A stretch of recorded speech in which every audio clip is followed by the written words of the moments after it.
صبح سے عصر تک لاشیں اٹھاتے رہے. کوئی ایسا لاشا نہیں تھا جو حسین نے خود نہ اٹھایا. ہاں آپ کی آوازیں بلند ہیں. ایک جملہ کہہ دوں, جس حسین نے صبح سے عصر تک ہر لاشا اٹھایا, وہ حسین وہ غریب ہے جس کا لاشا اٹھانے والا کوئی نہیں تھا. کربلا کا میدان ہے, زہرا کا بچہ 3 دن بے گور و کفن رہا. عزادارو, لاشیں تو حسین مولا نے بہت اٹھائے, مگر 4 لاشوں پہ حسین بہت روئے. امام کی آنکھوں سے آنسو روٹتے نہیں تھے. میں صرف نام لوں گا, آپ کی آنکھوں میں آنسو آ گئے ہیں. جس کے مذہب میں رونا جائز ہے وہ تکلف کر کے نہ روئے. وہ پہلا لاشا جس پر امام کی آنکھوں سے آنسو تھمتے نہیں تھے, وہ قاسم کا لاشا, وہ حضرت امام حسن کے یتیم کا لاشا. پامال بدن اپنے بچے کا اٹھا لائے. یہ واحد لاشا ہے جو حسین کو ایک جگہ سے نہیں ملا. حسین نے کئی جگہ سے اپنے بچے کا لاشا چنا اور لا کے گنج شہیدہ میں لاشا رکھ دیا. ساری بیویوں نے ماتم کیا, نوحہ پڑھا, مگر ان بیویوں میں اس بچے کی ماں نظر نہیں آئی. تو تعجب سے پوچھا, بہن زینب, بھابی ام فروہ کہاں ہے؟ تو آواز آئی کہ جب قاسم کی شہادت کی خبر آئی تھی تو ام فروہ پشت خیمہ پہ چلی گئی تھی.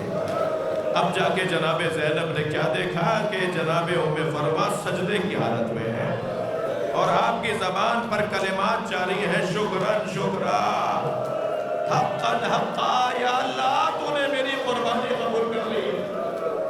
جیسے ہی سجدہ مکمل ہوا, جناب زینب کی آواز آئی, بھابی آپ کو حسین بلا رہے ہیں. آئی وہاں جہاں بچے کا لاشا رکھا ہوا تھا. ایک مرتبہ بچے کا پامال لاشا دیکھا اور بیوی نے آواز دے کر کہا, بھائی حسین, مجھے قاسم کا خون بھرا کرتا چاہیے.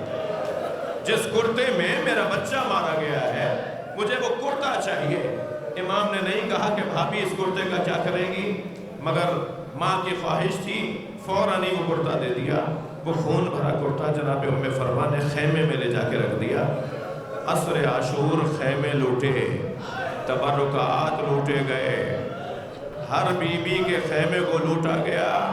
11 محرم کو اسیروں کا قافلہ کوفہ سے شام گیا. شام میں اسیر رہا, اسیری سے رہائی ملی تو تبرکات واپس آئے. ہر بی بی نے اپنی اپنی گٹھڑی اٹھائی ہوئی تھی. بی بی ام فروہ نے گٹھڑی سینے سے لگائی ہوئی تھی. یہ قافلہ کربلا آیا, کربلا سے مدینہ گیا. جیسے ہی مدینہ پہنچی تو بار بار کہنے لگی, میرا اونٹ جنت البقیع لے جاؤ. اجرکم اللہ, اجرکم اللہ. جناب ام فروہ بار بار فرمانے لگی, میرا اونٹ جنت البقیع لے جاؤ.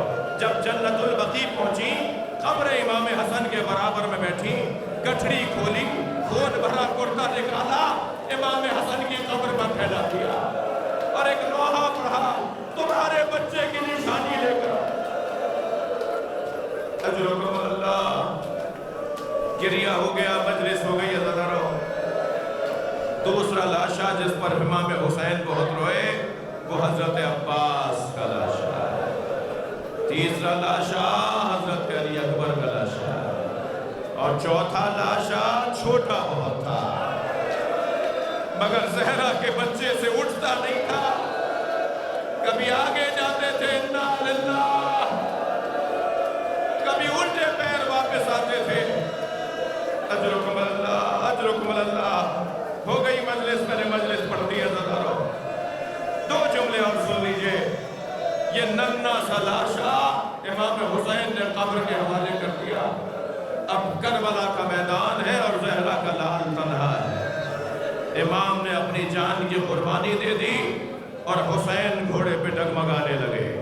ایک ایسا مرحلہ آیا کہ اب میرے مولا سے گھوڑے پہ بیٹھا نہیں جا رہا.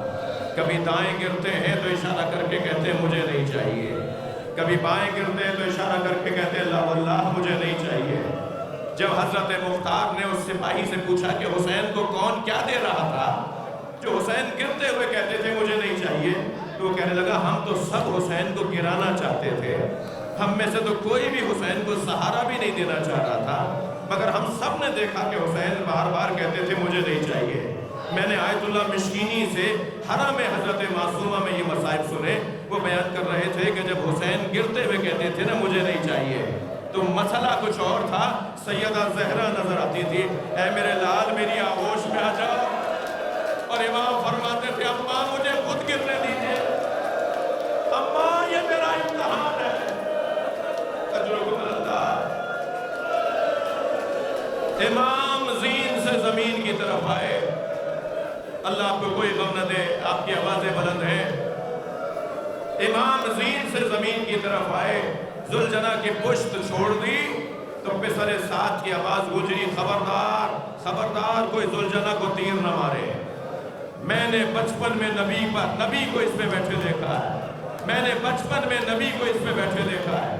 اسے پکڑ کر لاؤ, میں تبرک کے طور پہ رکھوں گا, میں اپنے گھوڑوں میں اس کو بغیر سواری کے رکھوں گا. میں نے خود دیکھا ہے نبی اس پہ بیٹھا کرتے تھے. سپاہی گھوڑے کو پکڑنے کے لیے آگے بڑھے, مگر اس نے سپاہیوں کو زخمی کرنا شروع کیا. یہ مصائب آیت اللہ مطہری نے لکھے ہیں.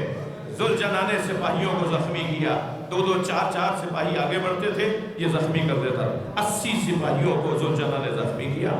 جب یہ کسی کے قابو میں نہیں آ رہا تھا تو پھر پسر سعد کی آواز آئی, پیچھے ہٹ جاؤ, دیکھو یہ کرتا کیا ہے.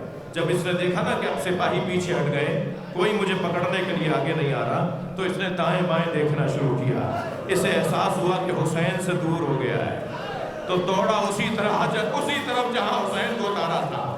مگر حسین تک پہنچنے میں اسے دیر لگی اور میرے مولا کی گردن کاٹی جا چکی تھی. امام کی رگوں سے خون نکل رہا تھا, لاشیں بکھرے ہوئے تھے. یہ لاشوں کو سونگتا تھا, ہر لاشے کو سونگ کر آگے بڑھ جاتا. اسی لاشے پہ رکا جو حسین کا لاشا تھا. امام کے خون سے اپنی پیشانی کو رنگین کیا اور پھر زمین کربلا پہ پیر مارنے لگا, اور ایسے پیر مار رہا تھا جیسے ماتم کر رہا ہو. آوازیں نکالنے لگا جیسے نوحہ پڑھ رہا ہو, اور پھر دوڑا ہے خیمہ گاہ کی طرف. میں آخری جملہ آپ کی خدمت میں پیش کر رہا ہوں. یہ دوڑا ہے خیموں کی طرف, اور خیموں میں جا کر یہ کسی کو تلاش کرنے لگا. عزادارو, میرے بھائی سفیر سجاد کی ایک بیٹی کو بابا یاد آتے ہوں گے, بار بار کہتی ہوگی بابا کہاں رہ گئے. باپ کو بیٹی سے بہت پیار ہوتا ہے, بیٹیاں بھی باپ سے بہت پیار کرتی ہیں. میں نے کربلا کے مقتل میں دیکھا ہے, ذوالجناح ڈھونڈ رہا تھا سکینہ کہاں ہے. سکینہ کون سے خیمے میں؟ اسی خیمے پہ جا کے رکا جس میں جناب سکینہ تھی. بابا کے گھوڑے کی آواز سنی, سکینہ بی بی باہر آئی. گھوڑے نے گردن جھکا دی. جناب سکینہ نے گھوڑے کی گردن پہ ہاتھ رکھا اور ایک سوال کیا, یا جواد آبی حل سخیا آبی ہم قتل افشانہ.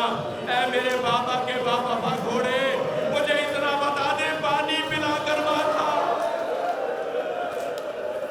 میرا بابا پیاسا بہت تھا. اللہ لعنت اللہ